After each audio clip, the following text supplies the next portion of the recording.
na jailbreak dito po sa Mataas na Kahoy, Batangas kanina madaling araw. Makakapiling po natin sa pamamagitan ng telepono ang hepe ng Public Information Office ng Batangas Police Provincial Office, si Police Inspector Mary Ann Torres. Ma'am, magandang hapon po. Welcome sa QRT.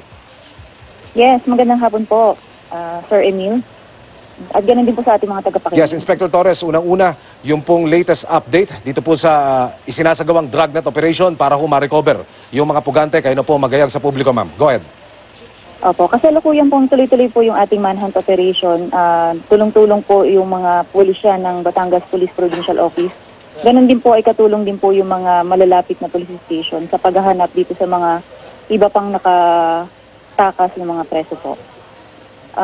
Ito po, kailan lang po kanina pong umaga, mga 10:30 po ng umaga, ay nahuli po itong si Gonzales, yung isa nga pong nakapuga, sa Villa de Lipa, Barangay Marawoy, Lipa City. Ang nakahuli po sa kanila ay yung mga tropa po natin, yung mga kapulisan na galing sa Tanawan City Police Station sa pangunguna po ni Police Chief Inspector Christopher Guste. Hello. Yes, Inspector Torres, batay po sa spot report ng Mataas na Kahoy Municipal Police Station, napasa kamay ng mga pugante yung pong susi ng kandado ng bilangguan. Kaya po nila nagawang mabuksan itong selda at sila po'y malayang makalabas. Malinaw na po ba, Inspector Torres, sa inyo kung papaano ho napunta sa kanilang mga kamay ito pong susi ng kandado ng selda, ma'am? Go ahead. Hindi pa po masyadong malinaw yung kwento kasi sa kasalukuyan po ay iniimbestigahan pa po lahat po yung police personnel na duty po nung oras na yon. So iniisa-isa po pong tanungin sila kung paano pong napunta yung susi dun sa kamay po ditong minor na si Villaluz at paano pong hindi nila napansin na nakalabas din yung mga preso.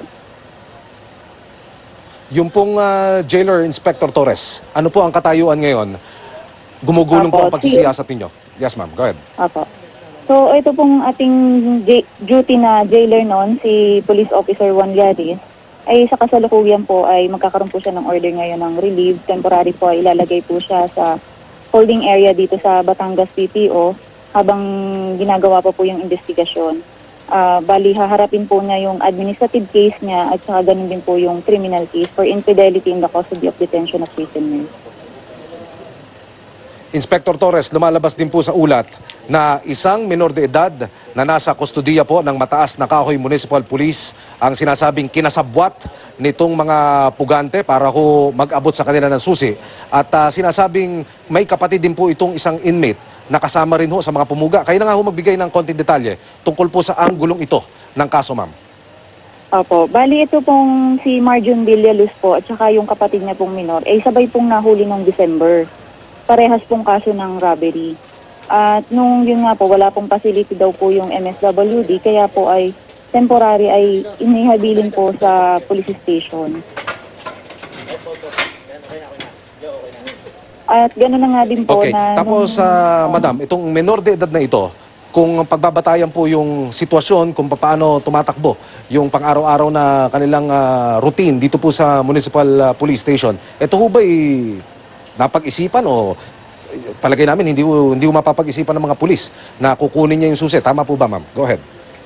Opo, medyo siguro po ay naging lagay ang loob ng mga kapulisan natin dahil ito pong bata ay nasa labas lamang po ng selda dahil nga po sa meron po tayong batas na umiiral na bawal po silang ikulong kasama ng matatanda. So ilang araw na po siyang nasa labas ng selda at kasalamuha po ng ating mga kapulisan kaya siguro po ay medyo kumampante rin po ang mga kapulisan natin na hindi gagawa ng masama na yung bata dahil nasa loob na nga din po ng police station.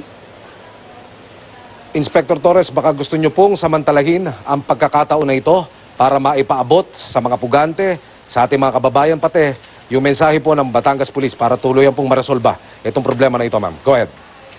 Opo, doon po sa mga tumakas po natin mga preso ay kung ano po ay maaari po kayong sumuko na. Sumuko na po kayo at nang hindi na po tayo magkaroon pa ng lalong mas malaking problema. Ano po, dahil patuloy pong kayong hahanapin ng ating mga kapulisan.